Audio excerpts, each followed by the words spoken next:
Hello and welcome back to All Elite Spotlight. I am TNT, and today we're going over the episode of AEW Collision from May 2nd, and it was another night full of champions. 3 championship defenses, and the Trios champions were in action as well tonight, so a lot of gold on this episode of Collision, and it was an episode that did not disappoint, as is to be expected, right? It is Saturday night, and it's always good for a fight, as they say. So right off the bat, main takeaway for me was that Jack Perry is elevating that national title. I've got to say, hands down, my match of the night went to the national title match, Jack Perry versus Máscara Dorada, and we'll get into that in further detail, but on a great night for me, that matchup stole the show. But we'll go ahead, take it from the top here, the opening match of the night. So we start off, the first person we see is Jon Moxley, because we have the 10-man tag coming up, starting the night off. So we have the Death Riders, composed of Jon Moxley, Claudio, and Pac, and they're teaming up with the Dogs, David Finlay and Clark Connors. And they're going up against a high-flying team, the Rascals, as well as Top Flight. So 5-on-5 action, and the Rascals have history with the Dogs. They battled just this past Saturday on Collision against the Dogs in a different Death Rider configuration. The Rascals had teamed up with the Bucks, and they lost that matchup. And this night, guess what? Did we have a different ending? No, we did not. Again, the team that came out on top was the Death Riders and the Dogs. It was a fun match, great match to have in the opening of a show. It began with chaos, just a total brawl outside of the ring. Eventually, they got into the ring, and I have to say I was surprised. You would think with the heavy hitters of Death Riders that team would have been in control, but really for the majority of the match, it was the Rascals and Top Flight who were in control of the match. Of course, there would be a little back and forth here and there, and the Death Riders and the Dogs will fight back. But as a whole, really the speed and the ingenuity, the innovation of the team of the Rascals and Top Flight, they really kind of had the upper hand throughout the match. I gotta say, I like the new haircut that Dante Martin was sporting. I don't know if I'd missed that earlier, but I definitely always thought to myself that he could use from a change in his appearance a bit. The hair just never really looked quite right, so he's looking a lot smoother, a lot cleaner, and we always knew he could get it done in the ring, and he does not disappoint. Although I do have to point out that Top Flight, when next to the Rascals in the ring, the Rascals are just such a special, innovative team. Like everything that they do is not out of this world, but it's special what they put together. So between Myron Reed, Xavier, and Wentz, those are just some extremely great talents at what they do. And Top Flight, they're great at what they do too. Dante Martin back in the day was like cutting edge, but right now, Top Flight just seemed to be on a tier below. And the Rascals, everybody's entertained whenever they're in the ring. And I really feel like they're one of the top trios. So I'd like to see them get some further development, continue to get the TV time that they're getting, and continue to grow in the ranks and perhaps, fight for some titles down the line. I know they did have a tag title match against FTR already. That's a great start. That was early on to help establish them, but let's go ahead and keep it going and take it even further. So I already said the match ended where Rascals and Top Flight were the losers. That came to be at the hands of Pac. He applied the brutalizer to Darius Martin, middle of the ring, and the rest of the team were kept at bay by the Death Riders and the Dogs, and Darius Martin submitted. So that was the end of that match. And like I said, highly entertaining, competitive match. Really highlighted the teamwork of the Rascals, but also of the Dogs as well, and the underhanded tactics that they could use. And the Death Riders, we already know who they are. They're great at what they do, and they got the victory. From there, we had a video package, Jungle Express. This was just a fun little comedy skit, really. It was Jack Perry with Luchasaurus. They're driving the Jurassic Express. Luchasaurus is the driver, and Perry is just putting out a warning to anybody challenging for the national title. And that was basically about it.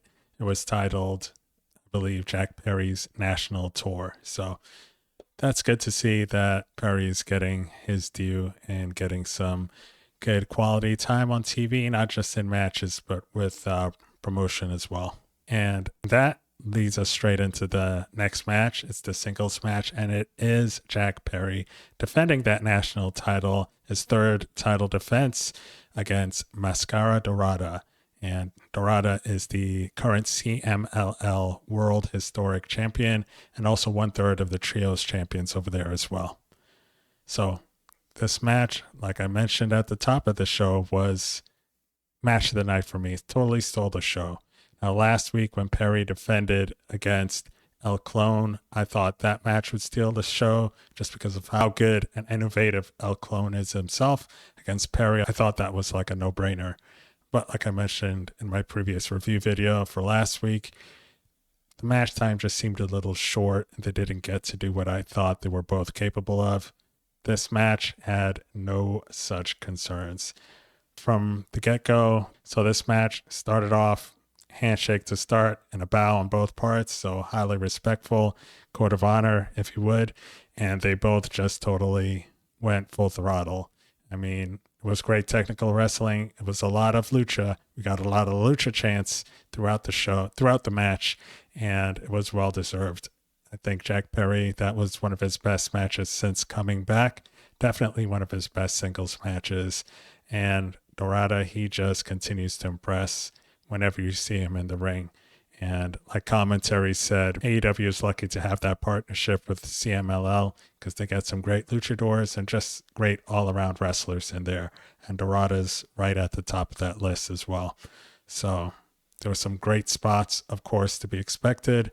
A brutal Mexican destroyer from Dorada onto Jack Perry that was done on the barricade, in front of the fans. That was wonderfully done. There was an awesome looking and painful looking gut wrench powerbomb that Jack Perry did on Máscara Dorada. Like I said, it was totally brutal. It was just done at a high angle, and Dorada just totally landed on like the back of his neck. It looked brutal, a little scary, but it didn't seem to have any ill effects, at least not in the immediate, because the match went on, no issues. Dorada put Perry up into a razor's edge position, did a face plant maneuver out of it. It was great. Dorada again with his innovative moveset.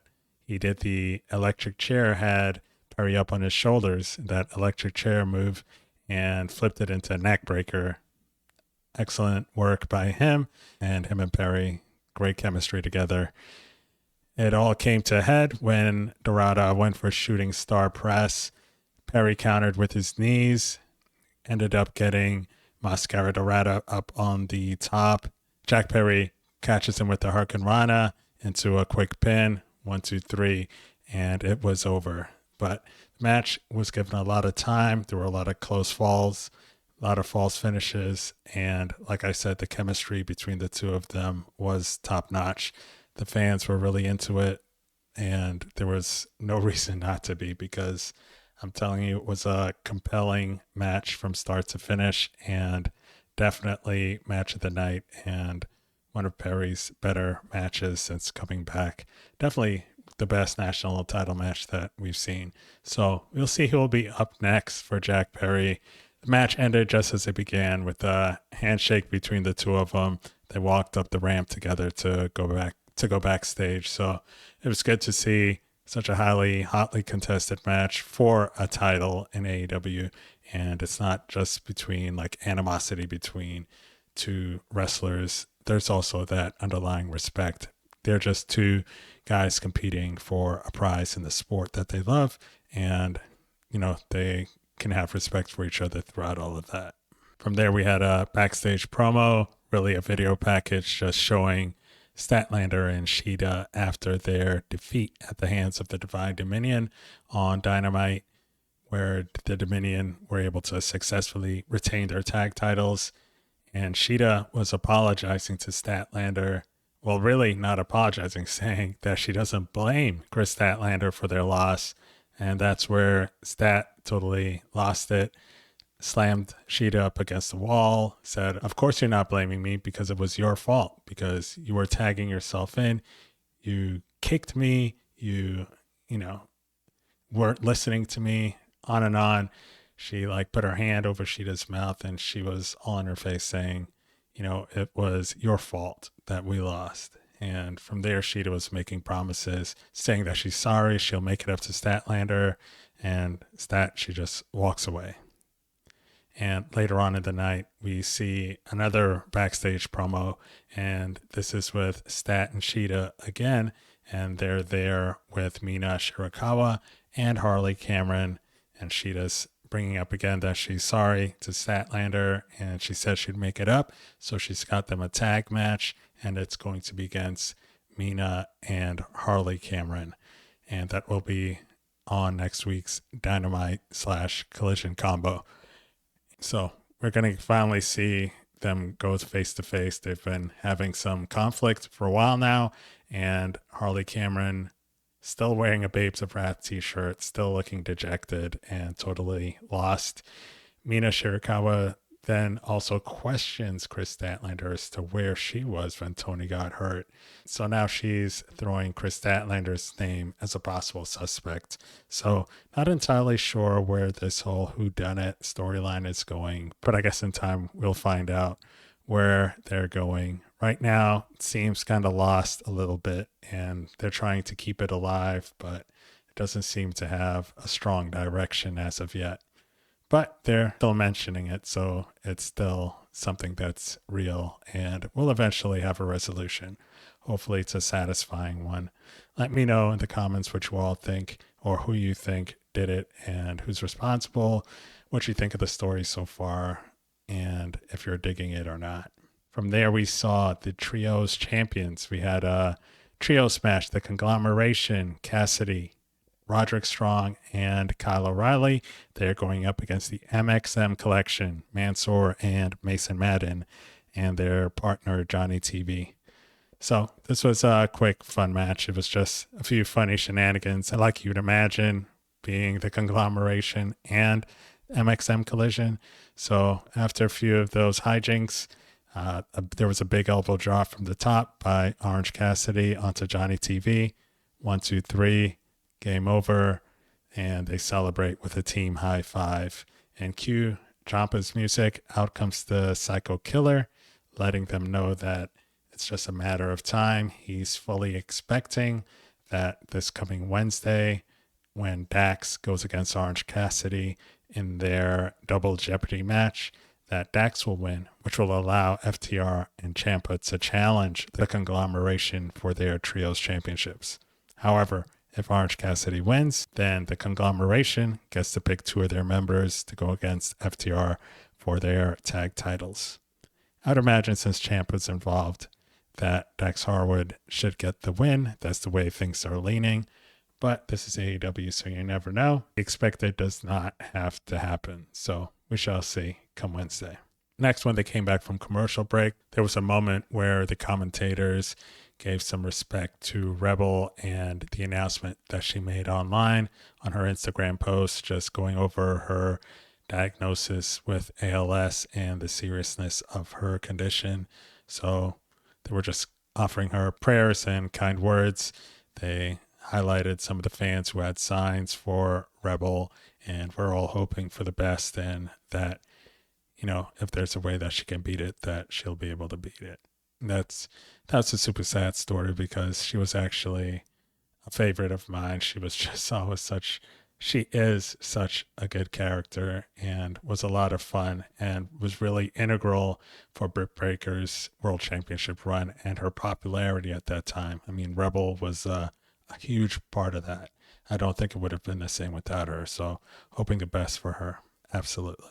From there, they did a quick video package just recapping what's been going on between Will Ospreay and the Death Riders. So basically showing the history from when Will Ospreay fought Mark Davis, and the Death Riders saved him, took him backstage, gave him that offer, and then when he came in and accepted and was to begin his training. So nothing new in that regard, but they just explained the story for, anybody who's just coming on or who doesn't pay attention, like a lot of people on the internet that, like to talk about wrestling without actually watching it, unfortunately.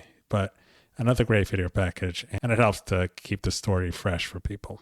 So from there, we had another championship match. The second, we had the TBS title on the line as Willow Nightingale was defending against the returning Anna Jay. So another comeback. And in my preview video, I questioned, is this really a comeback? We saw Anna Jay come back and team with Ty Mello to challenge for those inaugural tag team championships in the tournament. But they did mention on commentary that it's been 164 days. So that's a lengthy time off. So I would agree that that constitutes a comeback. And they did point out also just some good facts that Anna Jay is 7th in total wins with 72 in the women's division. So I do like that about AEW. They throw out stats like that, the total wins, position. So, just one of the few little details that I really like about AEW. I think it really helps with like character development and just letting the fans know, letting the audience know where this particular wrestler stands and what their standing is in the company and among their peers. So this was a really good match. So Anna Jay, I'm sure she has some detractors in the ring, but she really brought it, I thought, and it was a good match, a solid match. I mean, it's not going to be a match of the night, but it's definitely Anna Jay was definitely a worthy opponent, and it was a really good match by both competitors. There was a point in the beginning, I guess you could say it started off a little slow. Willow ended up telling Anna Jay to show her fire, which storyline wise in the ring, I would be offended and take that a certain kind of way, because Willow was just kind of talking like, oh, like show me what you're made of. Come on, you can do better and things like that. And when Anna Jay did start like laying it in, she was like, oh yeah, there it is. Not being condescending, but kind of being condescending. Or that's how it came off to me. So interesting way to present yourself for Willow Nightingale, but I get it. I feel like she's kind of getting cocky, or her character is kind of getting cocky, and with this whole comeback killer thing, and it may come back to bite her in the butt in the not too distant future. But this match ended how I imagine many would expect it to. Willow Nightingale successfully defends her TBS title. So this was her 4th comeback killed. Match was a solid match. Anna Jay created a few close calls where she could have been a TBS champion. So she did get to apply the Queen Slayer. It was countered. She suffered the gut-wrench powerbomb from Willow, and that was the end of it. And this one ended much like the national title match. They both shake hands, embrace, and camaraderie. That was the theme of the night, at least for those couple matches. From there, we had a straight tag match. We had the Death Riders. Again, this time, Daniel Garcia and Wheeler Yuta, former bitter rivals, now teammates and friends. They're with Shafir and Moxley, who come out with them. Moxley goes to commentary, and they're going up against the Bang Bang Gang, the team of Ace Austin and Juice Robinson. Mox is on commentary, and Nigel and Shivani, they ask about Will Ospreay, asking if he's 100% a member of the Death Riders, to which Moxley says, that's proprietary information. He's not going to divulge that. So no new information on the Will Ospreay front. We'll have to wait till Dynamite to see what happens there. So Yuta and Garcia make a solid tag team. Really liked it. And they worked really well together up until there was some friendly fire and Garcia got struck by Wheeler Yuta through a failed suicide dive attempt. And from there, Wheeler Yuta was a bloody mess. He's bleeding all over the place. Once he got back into the ring, he had another mishap. And when he had Juice Robinson pinned, Juice kicked out of it and sent Yuta into Marina Shafir, who was up on the apron doing Shafir type things, trying to be a distraction. She got knocked down, and that led to Yuta eating a Juice Robinson left hand and that DDT finisher of his. And that was it. 1, 2, 3. We had a win by the Bang Bang Gang. Juice Robinson celebrating a little too hard, basically signaling that he wants a shot at Jon Moxley's Continental title. And from there, Moxley doesn't take too kind to that. Robinson's not paying attention, and he gets attacked from behind by Yuta and Garcia. So him and Austin are getting the boots put to them. And who appears but the old Collision Cowboys? The Guns are back. We have Colton making his long-awaited return from his injury. He's there with Austin. They make the saves, and the Guns are back. The fans were totally into it. Got a lot of Guns Up chants. They mentioned, like I said, the Collision Cowboys are back. It's their shows. If you're not down with that, they got 2 words for you. So we got some good action, got a good return. The Bang Bang Gang is getting closer to full strength. We got to see a 310 to Yuma, and that was put onto Yuta. They were aiming for Moxley first, but Shafir made the save, and Yuta was not so lucky. But that was it. The big takeaway from that match is the Guns are back. Now, all they're doing is missing Switchblade. And I'm totally glad they came back, because I was just mentioning in my preview video that it was really sad that the Bang Bang Gang was just falling apart and just stuck to the wayside, missing so many members. So it's great to see them filling out their ranks again. Hopefully they can get back to being closer to the top and being closer to more the power that they were in the past. And we did see that on Dynamite, Juice Robinson will be having an eliminator match with Jon Moxley for that Continental title. From there, we had a quick backstage promo with the women's tag team champions, the Divine Dominion. And basically, they were just talking about how they beat 2 former world champions, and Chris Statlander and Hikaru Shida, and telling the women's tag division not to even try coming up against them because it doesn't matter. And they're way too high above everyone else to be concerned with everyone even coming close to taking their titles. So we'll see who's next to step into their path. From there, we had a quick singles match, and it was quick. It was Sky Blue from the Triangle of Madness. She's going up against Nikki XS, who we've seen in the past. And like I said, quick match, 1 to 2 minutes.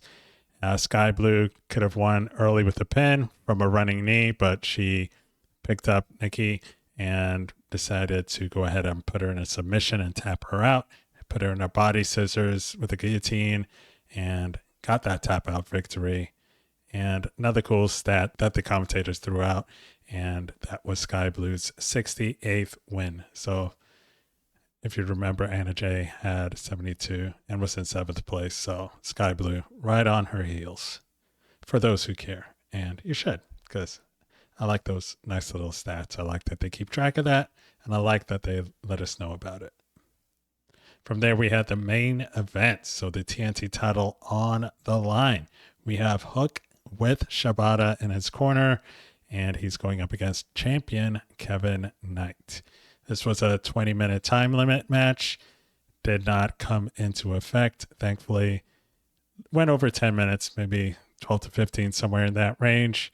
And I've got to say, I found interesting the commentators did bring up how Kevin Knight and Swerve had that interaction not too far removed from when Kevin Knight then moved on to become a champion in AEW, and how Swerve had spoke to him about needing to be a killer so he could become a champion and move up in AEW. So interesting that they brought that up, and also mentioned Swerve's whole message to Bandito. So I don't know if in the future they're planting seeds for something between Swerve and Kevin Knight coming down the road, but we shall see in due time. back to the match. So they also mentioned that Shibata is one who helped to train Kevin Knight in New Japan. So a nice little tidbit of information there just to tie in the storytelling of the match, seeing as Shibata is Hook's current trainer and has that history with Kevin Knight as well. So another nice touch and layer to the match and the storytelling there. I've got to say, I thought after Kevin Knight's match where he was selling the knee, even got the chop block after the match, that he would be having some ill effects with that left leg in the matchup here tonight, but he did not. He was perfectly fine, which is kind of odd in wrestling terms. Typically, when someone was selling the whole match and couldn't even run on it, and it was such a big focal point of a championship match just a few days ago, you would think there would still be some ill effects and the competitor would go after it, but he did not. So that was one thing I found a little odd about the storytelling, but it didn't take away from the match. My only other issues is that Hook is a great athlete, and you can tell by his movements in the ring and what he's able to do. But he does seem to get lost in the rings at times, at least to my eye. And I've been trained in the ring, been trained by WWE Hall of Famer. So I have a certain vantage point when I watch a match. I can see, I may not get it right 100% of the time because I'm not there in the ring, but I know what to look for. And to me, it just looks like there's times when he gets lost and there's some certain things that he doesn't quite pick up on. And there's spots that I'm sure that, at least again, to my eye, it seems that he misses and that Kevin Knight had to try to pick up for him a couple times. One time in the corner, Kevin Knight went in and was probably expecting a boot, didn't get it, grabbed Hook's foot to kind of... Anyway, I won't get in the weeds with that. So Hook, it's just that he's not polished in the ring, I don't think yet, at least not to the terms where he can keep up with Kevin Knight for the entirety of a match. And Kevin Knight was definitely leading throughout all of it. But it ended successful title defense for Kevin Knight. He's going to move on to face Darby Allin for the world title. And are we going to see Jet 2 belts like he hinted at a few weeks ago when he did a face-off with MJF? I don't know about that. Look, it is Kevin Knight's year so far. 2026 is all about him. Trios champion, TNT champion now. This is his second world title shot in the year 2026. So he is on fire. And I'm happy about it because he looks great as TNT champion. I really like that he has this opportunity. So we'll see where he takes it from here. But I don't think it's his time to be world champion or be a double champ right now. I don't think many of you would argue against that either, but I'm totally happy with his success. Thought he did a great job tonight. There was a scary moment where he's almost dumped on his head by Hook when Hook attempted a German suplex without really popping his hips and just kind of flipped him over his head. Luckily, Kevin Knight landed on his hands and, being the supreme athlete that he is, was able to protect himself. But just another moment where you're like, man, I just think Hook needs a little more polishing. I'm not sure exactly what it is. And not to pile on again, but when Hook went for the PK, the penalty kick, totally did not look good on camera. It was like a total whiff. And luckily, Nigel, being the pro that he is covering it up, saying, Kevin Knight dodged at the last second to just make it a glancing shot. But I mean, so it was kind of rough at moments. And this match I was really looking forward to, but because of the way that it went down, it wasn't really what I hoped it would have lived up to. Still a good match, still some great moments. There were just those couple of instances where it's not quite up to what you would hope that it would be. And with a match like Jack Perry and Máscara Dorada, it was going to be tough to beat that one out anyway. So solid match all in all. They told the story they needed to tell, and Kevin Knight looks strong. Big victory, and he's on to his world title shot at Dynamite on Wednesday. So big night lined up. Orange Cassidy versus Dax in the Double Jeopardy match, Mox versus Juice in that Eliminator match, Sheeta and Stat versus Mina and Harley Cameron, and of course Darby and Kevin Knight world title.